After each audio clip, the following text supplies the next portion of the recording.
ওম শান্তি। আজকের তারিখ হলো 28শে জুলাই 2025। প্রাতঃ মুরলী ওম শান্তি বাপদাদা মধুবন। আজকের মুরলীতে বাবা বলেছেন, মিষ্টি বাচ্চারা, সকলকে এই আনন্দ সংবাদ শোনাও যে পুনরায় এখন বিশ্বে শান্তি স্থাপিত হচ্ছে। বাবা এসেছেন এক আদি সনাতন দেবী দেবতা ধর্ম স্থাপন করতে। প্রশ্ন: বাচ্চারা, তোমাদের বারবার কেন স্মরণে থাকা ইঙ্গিত দেওয়া হয়?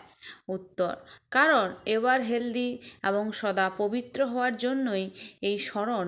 তাই যখনই টাইম পাবে বাবার স্মরণে থাকবে। সকাল সকাল স্নানাদি সেরে একান্তে ঘোরাফেরা করো অথবা বসে পড়ো।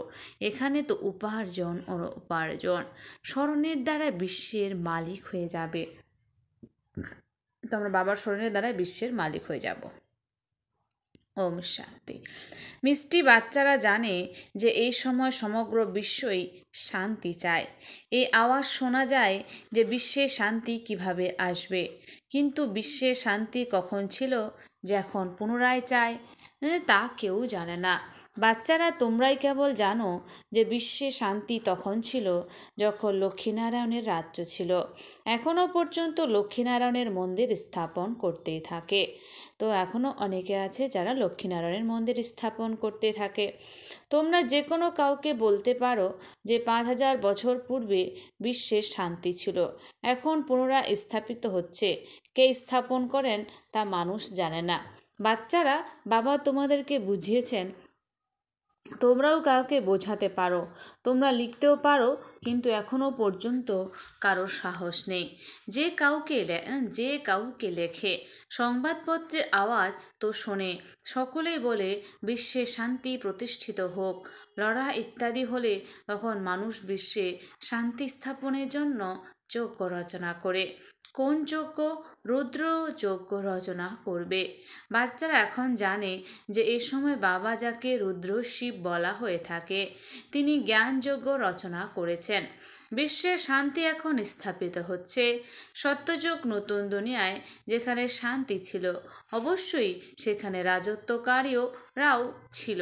নিরাকারী দুনিয়ার জন্য তো এমন বলা হবে না যে বিশ্বে শান্তি আসুক। ওখানে পরমধাম তো শান্তি শান্তি। বিশ্ব তো মানুষেরই। নিরাকারী দুনিয়াকে বিশ্ব বলা যাবে না, ওটা হলো শান্তিধাম। বাবা বারবার বোঝাতে থাকেন, তথাপি কেউ ভুলে যায়। কারোর বুদ্ধিতে থাকে, তারা বোঝাতেও পারে বিশ্বের শান্তি কেমন ছিল, এখন পুনরায় শান্তি কিভাবে স্থাপিত হচ্ছে। কথা কাউকে বোঝানো অতি সহজ।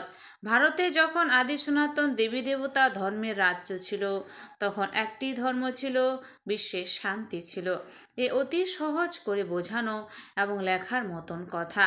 বড় বড় মন্দির যারা তৈরি করে তাদেরকেও তোমরা লিখতে পারো, বিশ্বে শান্তি 5000 বছর পূর্বে ছিল, যখন এনাদের রাজ্য ছিল, যাদের মন্দির তোমরা তৈরি করো। ভারতে এদের রাজ্য ছিল, আর কোনো ধর্ম ছিল না। তো সহজ আর বুদ্ধির কথা। ড্রামা অনুসারে ভবিষ্যতে সব কিছু বুঝে যাবে। তোমরা এই খুশির খবর সকলকে শোনাতে পারো, সুন্দর সুন্দর কার্ডে ছাপাতেও পারো। বিশ্বে শান্তি আজ থেকে 5000 বছর পূর্বে ছিল, যখন নতুন দুনিয়া নতুন ভারতে ছিল, লক্ষ্মীনারায়ণের রাজ্য ছিল। পুনরায় এখন বিশ্বে শান্তি স্থাপিত হচ্ছে। কথা স্মরণ করলেও বাচ্চারা তোমাদের অত্যন্ত খুশি হওয়া উচিত। তোমরা জানো, বাবাকে স্মরণ করলেই আমরা বিশ্বের মালিক হয়ে যাব। বাচ্চারা, পুরুষার্থই সম্পূর্ণ প্রাপ্তির আধার। বলছেন যে পুরুষার্থই হলো আমাদের সম্পূর্ণ প্রাপ্তির আধার। বাবা বুঝিয়েছেন যে যখনই সময় পাবে বাবাকে স্মরণ করবে। সকালে স্নান সেরে তারপর একান্তে পরিক্রমা করো অথবা বসে পড়ো। এখানে যতটা সম্ভব উপার্জন করে নিতে হবে। এবার হেলদি এবং সদা পবিত্র হওয়ার জন্যই স্মরণ। যদিও এখানে সন্ন্যাসীরা পবিত্র হয়, তথাপি রোগগ্রস্ত তো অবশ্যই হয়। হলোই রোগগ্রস্ত দুনিয়া, ওটা হলো নিরোগী দুনিয়া। এও তোমরা জানো। দুনিয়ায় কেউ কি জানে যে স্বর্গে সকলে নিরোগী হয়? স্বর্গ কাকে বলে তো কারোরই জানা নেই। তোমরাও এখনই জেনেছ। বাবা বলেন, কারোর সঙ্গে সাক্ষাৎ হলে তোমরাও বোঝাতে পারো। মনে করো কেউ নিজেকে রাজা বা রানী বলে, কিন্তু এখন রাজা রানী তো কেউ হয় না। এও বুদ্ধি থেকে নিষ্কাশিত করে দিতে হবে। মহারাজা মহারানী শ্রী লক্ষ্মীনারায়ণের রাজধানী এখন স্থাপিত হচ্ছে, তাহলে অবশ্যই এখানে কোনো রাজা রানী থাকা উচিত। আমরা রাজা রানী এ কথাও ভুলে যাও, সাধারণ মানুষের মতন থাকো। তো বাবা বলছে যে তোমরা সাধারণ মানুষের মতো থাকো। এদের কাছেও টাকা পয়সা সোনা ইত্যাদি থাকে, তাই না? এখন আইন পাস করা হয়েছে, এসব নিয়ে নেবে, তখন সাধারণ মানুষের মতন হয়ে যাবে। এমন যুক্তিও রচিত হচ্ছে, গায়নও রয়েছে, তাই না? কারোর চাপা পড়ে রবে ধুলোয়, কারোর খাবে রাজায়। এখন রাজা কারোরটা খায় না, রাজারা তো নেই, প্রজারা খাচ্ছে। প্রজাই প্রজারটা খাচ্ছে। আজকালকার রাজ্য তো অতি ওয়ান্ডারফুল। যখন রাজাদের নাম সম্পূর্ণরূপে সমাপ্ত হয়ে যায়, তখনই পুনরায় রাজধানী স্থাপন হয়। এখন তোমরা জানো যে আমরা এখন ওখানে যাচ্ছি। বিশ্বে যেখানে শান্তি থাকে সে হলোই সুখধাম, শতপ্রধান দুনিয়া। আমরা ওখানে যাওয়ার জন্যই পুরুষার্থ করছি। কন্যারা আড়ম্বরের সঙ্গে বসে বোঝাও, শুধু বাইরের কৃত্রিম আড়ম্বর চাই না। আজকাল আর্টিফিশিয়ালও অনেক কিছু বেরিয়েছে, তাই না? এখানে তো পাক্কা এমন ব্রহ্মকুমার কুমারী চাই। তোমরা ব্রাহ্মণরা বাবার সঙ্গে বিশ্বে শান্তি স্থাপনের কার্য করছো। এমন শান্তি স্থাপন করা বাচ্চাদের অত্যন্ত শান্তচিত্ত এবং মিষ্টি হওয়া উচিত, কারণ তারা জানে আমরা বিশ্বে শান্তি স্থাপনের জন্য নিমিত্ত হয়েছে। তাহলে প্রথমে আমাদের অত্যন্ত শান্ত হওয়া উচিত। কথাবার্তা অত্যন্ত ধীরে ধীরে, অত্যন্ত রয়্যালটিপূর্বক বলতে হবে। তোমরা হলে গুপ্ত, তোমাদের বুদ্ধি অবিনাশী, জ্ঞানরত্নের ভাণ্ডারে পরিপূর্ণ। তোমরা হলে বাবার উত্তরাধিকারী, তাই না? বাবার নিকটে যত রত্ন ভাণ্ডার খাজানা রয়েছে, তোমাদের সেসব ভরে নেওয়া উচিত। সমগ্র ধন সম্পদ তোমাদের, কিন্তু সে সাহস নেই, তাই নিতে পারো। যারা নিতে পারবে তারাই উচ্চ পদের অধিকারী হবে। কাউকে বোঝানোর অত্যন্ত শখ থাকা উচিত। আমাদেরকে পুনরায় ভারতকে স্বর্গে পরিণত করতে হবে। কাজ কর্মাদি করার সাথে সাথে এ সেবাও করতে হবে। তাই বাবা অধিক তাড়াতাড়ি করার কথা বলেন। তথাপি হয় সবই ড্রামা অনুসারে, প্রত্যেককেই নিজ সময় অনুসারে চলছে। বাবা বাচ্চাদেরকেও পুরুষার্থ করাচ্ছেন। বাচ্চাদের নিশ্চয় রয়েছে যে এখন অতি অল্প সময় বাকি রয়েছে। এ হলো আমাদের অন্তিম জন্ম। পুনরায় আমরা স্বর্গে যাব। এ হলো দুঃখধাম, পুনরায় সুখধামে পরিণত হয়ে যাবে। হতে সময় লাগে, তাই না? এ কি সামান্য কোনো বিনাশ? না, তা নয়। যেমন নতুন ঘর তৈরি হয়, তখন মানুষ ঘরের কথাই স্মরণে আসে। ওটা হলো পার্থিব জগতের কথা। তাতে কোনো সম্বন্ধাদি পরিবর্তিত হয়ে যায় কি? না, যায় না। এই পুরনো দুনিয়ায় তো পরিবর্তিত হয়ে যাবে। তাই যে ভালোভাবে পড়বে সে রাজবংশে আসবে, জন্ম নেবে। তা না হলে প্রজায় চলে যাবে। বাচ্চাদের কত খুশি হওয়া উচিত। বাবা বুঝিয়েছেন যে 50-60 জন্ম তোমরা সুখ ভোগ করো, দ্বাপরেও তোমাদের কাছে অনেক ধন সম্পত্তি থাকে। দুঃখ তো পরে হয়, যখন রাজারা পরস্পর লড়াই করে, দলাদলি হয়, তখন থেকে দুঃখ শুরু হয়। পূর্বে আনাজপাতি অত্যন্ত সস্তা ছিল। ফিমেল, খরা ইত্যাদি পরে হতে থাকে। ফিমেল মানে হচ্ছে খরা। তোমাদের কাছে অনেক ধনসম্পদ থাকে। শতপ্রধান থেকে তমপ্রধান ধীরে ধীরে আসে। বাচ্চারা, তোমাদের অন্তরে অত্যন্ত খুশি থাকা উচিত। স্বয়ং যদি খুশিতে না থাকে, শান্তিতে না থাকে, তবে সে বিশ্বে শান্তি স্থাপন কিভাবে করবে? অনেকের বুদ্ধিতে অশান্তি থাকে। বাবা আসেন ওই শান্তির বরদান দিতে। তিনি বলেন, আমাকে স্মরণ করো। তাহলে তমপ্রধান হওয়ার কারণে যে আত্মা অশান্ত হয়ে পড়েছে, সে স্মরণের দ্বারাই শতপ্রধান শান্ত হয়ে যাবে। কিন্তু বাচ্চাদের থেকে স্মরণের পরিশ্রম খবর পৌঁছায় না। স্মরণে না থাকার কারণে মায়ার তুফান আসে। স্মরণে থেকে সম্পূর্ণ পবিত্র না হলে সাজা ভোগ করতে হবে, পদভ্রষ্ট হয়ে যাবে। তখন এমন মনে করো না যে স্বর্গে তো যাব, তাই না? সাজা ভোগ করে পয়সার সামান্য সুখ ভোগ করা, সেটা খুব ভালো। কি মানুষ উচ্চ পদ লাভের জন্য কত পুরুষার্থ করে। এমন নয় যে যা পেয়েছ সেই অনেক ভালো, এমন কেউই নেই যে পুরুষার্থ করবে না। ভিক্ষা করে যে ভিক্ষুক, সেও নিজের পয়সা জমা করে। অর্থের খিদে সকলেরই আছে, অর্থের দ্বারা সর্ববিষয়ে সুখ পাওয়া যায়। বাচ্চারা, তোমরা জানো যে আমরা বাবার থেকে অগাধ ধনসম্পদ লাভ করি। অল্প পুরুষার্থ করলে ধনসম্পদের প্রাপ্তিও অল্প হবে। বাবা ধনসম্পদ দেন, তাই না? বলা হয় যে ধনসম্পদ থাকলে আমেরিকা ইত্যাদি দেশে ঘুরে এসো। তোমরা যত বাবাকে স্মরণ করবে আর সার্ভিস করবে, ততই সুখ পাবে। বাবা প্রতিটি বিষয়ে পুরুষার্থ করে উচ্চ অর্থাৎ মহান করে দেন। লৌকিকে মনে করে বাচ্চারা আমাদের কুলের নাম গৌরবান্বিত করবে। তো অনেক লৌকিকে মনে করে না যে আমাদের বাচ্চারা আমাদের কুলের নাম গৌরবান্বিত করবে। বাচ্চারা, তোমরা ঈশ্বরীয় কুলের বাবার নামের মহিমা প্রচার করবে। ইনি হলেন সত্য পিতা, সত্য টিচার, সদ্গুরু। সর্বোচ্চ পিতা হলেন সর্বোচ্চ সত্যিকারের সদ্গুরু। এও বোঝানো হয় যে গুরু একজনই হয়, দ্বিতীয় কেউ হয় না। সকলেই সদ্গতি দাতা একজনই, সেও তোমরাই জানো। এখন তোমরা পারস বুদ্ধি সম্পন্ন হচ্ছ। পারসপুরীতে রাজা রানীও পারসনাথ হয়, কত সহজ কথা। ভারত গোল্ডেন এজের ছিল। বিশ্বে শান্তি কিভাবে হয়েছিল তা তোমরা এই লক্ষ্মীনারায়ণের চিত্রের দ্বারা বোঝাতে পারো। স্বর্গে মানে হেভেনের শান্তি ছিল, এখন এ হলো নরক মানে হেল, এখানে অশান্তি আছে। হেভেনে লক্ষ্মীনারায়ণ থাকে, তাই না? কৃষ্ণকে লর্ড কৃষ্ণও বলা হয়ে থাকে, কৃষ্ণ ভগবানও বলে।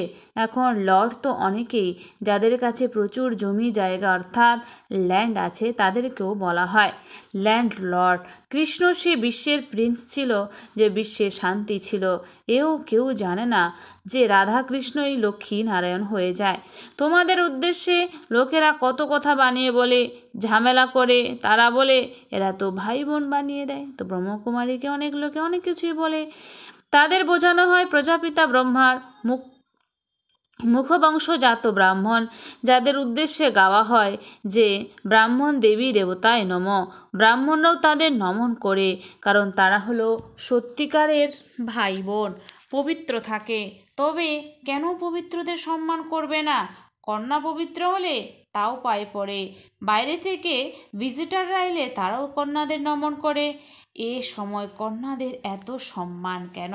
তো বলছে কারণ কন্যাদের এত সম্মান কেন? কারণ তোমরা হলে ব্রহ্মকুমার কুমারী, তাই না? মেজরিটি হলো তোমাদের কন্যাদের। শিবশক্তি পাণ্ডব সেনার গায়নও রয়েছে, এর মধ্যে পুরুষও আছে, কিন্তু মেজরিটি মাতাদের রয়েছে, তাই গায়ন করা হয়। তাই যারা ভালোভাবে পড়ে তারা উচ্চ পদমর্যাদার হয়ে যায়। এখন তোমরা সমগ্র ওয়ার্ল্ডের হিস্ট্রি জিওগ্রাফি জেনে গেছো। চক্রের মাধ্যমে বোঝানো অতি সহজ। ভারত পারসপুরী ছিল, এখন প্রস্তরপুরী। তাহলে সকলেই প্রস্তরনাথ হয়ে গেল, তাই না? বাচ্চারা, তোমরা এই চুরাশি চক্রকেও জানো। এখন ঘরে ফিরে যেতে হবে, তাই বাবাকে স্মরণ করতে হবে, যার ফলে পাপ কেটে যায়। কিন্তু বাচ্চাদের থেকে স্মরণের পরিশ্রম পৌঁছায় না, কারণ অলসতা। তো বাচ্চারা খেয়ে গেছে, অলসতা হয়ে গেছে। আর যদি ওঠেও তাতে আনন্দ উপভোগ করে না, নিদ্রাচ্ছন্ন হয়ে পড়ে, শুয়ে পড়ে, আশাহত হয়ে যায়। বাবা বলেন বাচ্চারা, এ তো যুদ্ধক্ষেত্র, তাই না? এতে আশাহত হওয়া উচিত নয়। স্মরণের শক্তির মাধ্যমেই মায়ার উপর বিজয় লাভ করতে হবে। এখানে পরিশ্রম করা উচিত। অনেক ভালো ভালো বাচ্চা আছে যারা যথার্থ রীতিতে স্মরণ করে না। চার্ট রাখলে লাভ ক্ষতি জানা যায়। বলা হয় চার্ট আমার স্থিতির উপরে চমৎকার কাজ করেছে। এমন কোনো বিরলই রয়েছে যে চার্ট রাখে, এও অতি পরিশ্রমের। বহু সেন্টারে মিথ্যাবাদের অর্থাৎ ছল চাতুরে লোকেরা গিয়ে বসে পড়ে বিকর্ম করতে থাকে। বাবার ডাইরেকশনকে গুরুত্ব না দিয়ে অনেক লোকসান করে দেয়। বাচ্চারা কি জানে নিরাকার বলে না সাকার? না, জানে না। বাচ্চাদের বারবার বোঝানো হয় যে সর্বদা মনে করবে যে শিব বাবা ডাইরেকশন দেন, তাহলে তোমাদের বুদ্ধি ওখানে ব্যস্ত থাকবে। আজকাল যখন বাগদান হয় তখন যে ছবি চিত্র দেখানো হয়, সংবাদপত্রেও দেয় যে এর জন্য এমন এমন ভালো ঘর চাই। দুনিয়ার কি হাল হয়ে গেছে, আর কি হওয়ার কথা। বাচ্চারা, তোমরা জানো যে এখন অনেক মতান্তর রয়েছে। তোমাদের ব্রাহ্মণদের হলো এক মত, বিশ্বে শান্তি প্রতিষ্ঠা করার মত। তোমরা শ্রীমতের মাধ্যমে বিশ্বে শান্তি প্রতিষ্ঠা করো, তাই বাচ্চাদেরকেও শান্তিতে থাকতে হবে। যে করবে সেই পাবে, তা না হলে ক্ষতি হয়ে যাবে, জন্ম জন্মান্তরের ক্ষতি। বাচ্চাদের বলে নিজেদের লাভ ক্ষতি দেখো, চার্ট দেখো। আমরা কাউকে দুঃখ দিইনি তো। বাবা বলেন এখন তোমাদের একটি সেকেন্ড অতি মূল্যবান। শাস্তি ভোগ করে সামান্য কিছু পাওয়া এ কোনো বড় বিষয় নয়। তোমরা তো অতি ধনশালী হতে চাও, তাই না? প্রথম প্রথম যারা পূজ্য ছিল তারাই পূজারী হবে। এত ধন সম্পদ হবে, সোমনাথ মন্দির তৈরি করবে, তবে তো পূজা করবে, সেই হিসেবও রয়েছে। পুনরায় বাচ্চাদের বোঝান চার্ট রাখলে অনেক লাভ হবে, নোট করা উচিত। সকলকে সমাচার দিতে থাকো, চুপ করে বসে থেকো না। ট্রেনেও তোমরা বুঝিয়ে লিটারেচার দিয়ে দাও, বলো এ হলো কোটি টাকার সম্পত্তি, মিল্কিয়ত। যখন ভারতে লক্ষ্মীনারায়ণের রাজ্য ছিল তখন বিশ্বে শান্তি ছিল।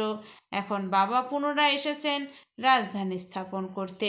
তোমরা বাবাকে স্মরণ করো, তবে বিকর্ম বিনাশ হবে এবং বিশ্বে শান্তি আসবে। আচ্ছা, মিষ্টি মিষ্টি হারানিধি বাচ্চাদের প্রতি মাতা পিতা বাপদাদার স্মরণে স্নেহ সুমন আর সুপ্রভাত। আত্মাদের পিতা তার আত্মারূপী বাচ্চাদেরকে জানাচ্ছেন নমস্কার। আমার সমস্ত আত্মারূপী বাচ্চারা জানাই মাতা পিতা বাপদাদাকে স্নেহ সুমন আর নমস্কার। ধারণার জন্য মুখ্য সার। 1 নম্বর, আমরা বিশ্বের শান্তি স্থাপনের নিমিত্ত ব্রাহ্মণ। বলছে আমরা বিশ্বের শান্তি স্থাপনের হচ্ছে নিমিত্ত ব্রাহ্মণ। আমাদের অত্যন্ত শান্ত চিত্ত হয়ে থাকতে হবে, অত্যন্ত ধীরে বা রয়্যালটি পূর্বক বার্তালাপ করতে হবে। 2, অলসতা পরিত্যাগ করে স্মরণের পরিশ্রম করতে হবে। অলসতা পরিত্যাগ করে স্মরণের পরিশ্রম করতে হবে, কখনো আশাহত হবে না। বরদান, বিপরীত পরিস্থিতিতে ঘাবড়ে যাওয়ার পরিবর্তে ফুল স্টপ দিয়ে ফুল পাস হওয়া সফলতা মূর্তি ভব। বিপরীত পরিস্থিতিতে ঘাবড়ে যাওয়ার পরিবর্তে ফুল স্টপ দিয়ে ফুল পাস হওয়া সফলতা মূর্তি ভব। যখন কোনো প্রকারের পরিস্থিতি আসে তখন ঘাবড়ে যাবে না, কোশ্চেন মার্ক নিয়ে আসবে না, এটা কেন এলো, এসব চিন্তা করে টাইম ওয়েস্ট করবে না। কোশ্চেন মার্ক সমাপ্ত আর ফুল স্টপ। তোমাদের কোশ্চেন মার্কটাকে সমাপ্ত করতে হবে, ফুল স্টপ লাগাতে হবে, তখন ক্লাস চেঞ্জ হবে, অর্থাৎ পরিস্থিতি রূপী পরীক্ষাতে পাস হতে পারবে। যারা ফুল স্টপ দেবে তারাই ফুল পাস হবে, কেননা ফুল স্টপ হলো বিন্দুর স্টেজ। দেখেও দেখবে না, শুনেও শুনবে না। বাবা যা শোনাচ্ছেন সেটাই শোনো, বাবা যেটা দিয়েছেন সেটাই দেখো, তাহলে ফুল পাস হয়ে যাবে। আর পাস হওয়ার লক্ষণ হলো সদা চর্তি করার অনুভব করতে করতে সফলতার তারা হয়ে যাবে। স্লোগান, সৌন্নতি করতে হলে কোশ্চেন কারেকশন আর কোটেশনের ত্যাগ করে নিজের কানেকশন ঠিক রাখো। সৌন্নতি করতে হলে কোশ্চেন কারেকশন আর কোটেশনের ত্যাগ করে নিজের কানেকশন ঠিক রাখো। অব্যক্ত ইশারা, সংকল্পের শক্তি জমা করে শ্রেষ্ঠ সেবার নিমিত্ত হও। সংকল্পের শক্তি জমা করে শ্রেষ্ঠ সেবার নিমিত্ত হও। অন্তিম সময়ে নিজের সেফটির জন্য মনসা শক্তি সাধন হবে। অন্তিম সময়ে নিজের সেফটির জন্য মনসা শক্তি সাধন হবে। মনসা শক্তির দ্বারা নিজের অন্তিম সময় সুন্দর বানানোর নিমিত্ত হতে পারবে। মনসা শক্তির দ্বারা নিজের অন্তিম সময় সুন্দর বানানোর নিমিত্ত হতে হবে। সেই সময় মনসা শক্তি অর্থাৎ শ্রেষ্ঠ সংকল্পের শক্তি একের সাথে লাইন ক্লিয়ার চাই। অসীমের সেবার জন্য নিজের সেফটির জন্য মনসার শক্তি আর নির্ভয়তার শক্তি জমা করো। আচ্ছা, ওম শান্তি। ধন্যবাদ বাবা আজকের এই সুন্দর মিষ্টি মুরলির জন্য।